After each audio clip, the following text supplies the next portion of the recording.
তুমি কি জানো উম্মত, আমি 23টা বছর টানা তোর জন্য কেঁদেছিলাম উম্মত। আমি এমন কাঁদা কাঁদছি রে উম্মত তোদের জন্য। এশার নামাজের পরে দাঁড়াইছি, ফজরের আজান পর্যন্ত আমি আমার মালিকের কাছে তোদের জন্য, উম্মতের জন্য চোখের পানি ফেলে কাঁদছিলাম।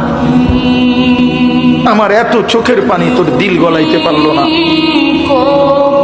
আমি তায়েফের পাথরের আঘাতে আমার পিঠটা চালনির মতো ছিদ্র ছিদ্র হয়ে গেছে রক্তে।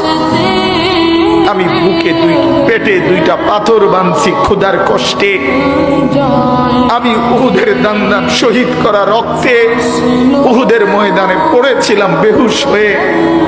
আমার ঘরের চুলায় 3 মাস রান্নার জন্য কোনোদিন চুলায় আগুন জ্বলে নাই। আমার এত চোখের পানি, এত রক্ত, এত ক্ষুধার কষ্ট, কিছুই তোর মন গলাইতে পারলো না।